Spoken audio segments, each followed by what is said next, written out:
So if you look on the screen right now, this is an item I drop shipped recently. And one of the issues that you'll get is this Amazon TBA tracking number. So if, for example, you're drop shipping that on Facebook Marketplace, how do you go about inputting that in Facebook Marketplace? You can't, because Facebook Marketplace only gives you the option to input UPS, FedEx, or the post office. So what you then need to do is you need to convert this Amazon tracking number into a tracking number that's going to that same exact city and state for that relative date. So for example, this one was already delivered, but just use your imagination here. Let's say hypothetically, because it is June 3rd, this was delivered yesterday. Let's say hypothetically, this is estimated to be delivered on June 5th, for example, right?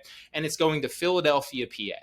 So what I would then do is, instead of, inputting the TBA tracking number, which I can't even do on Facebook Marketplace, and even if you're on Facebook Shops, you still don't want to input the Amazon tracking number in Facebook Shops, because it's going to hurt your metrics overall, even though it gives you the opportunity to actually do so. So if this was going to Philadelphia, PA on June 5th, I can't input this into Facebook Marketplace. What I then do is I go to Track Taco right here, and I'll actually link this in the description as well. So you go to Track Taco, you buy tracking numbers, and then what you can do is you can input Philadelphia, PA, and you can see just how many of these I've used. Like, I've used so many of them. I think I still have 66 left, but if you buy a bunch of credits at once, it can be really, really cheap. I'm not sure the specific number on it. It can be as expensive, I believe, as like 75 cents all the way down to, I want to say, like 25 to 30 cents a tracking number if you buy them in bulk. I usually just buy 500 at a time, so I don't really have to worry about kind of constantly renewing them. So Philadelphia, PA, if this is going to Philadelphia, PA on the 5th, what I would then do is I'd want to mark it a day later, just in case it was a little slow. And also, you don't want to mark it on the same day, because for whatever reason, that tracking number shows delivered in the morning, but their tracking number is getting delivered the same day, but it gets delivered later.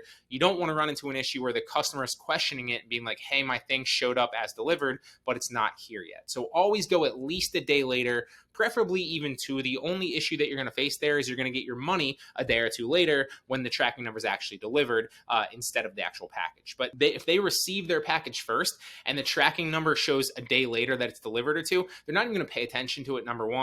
Most people won't even realize. And even if they do, they're still going to be happy because they got their package faster than they expected to. So if this was coming on the 5th to Philadelphia, PA, I input Philadelphia, PA here.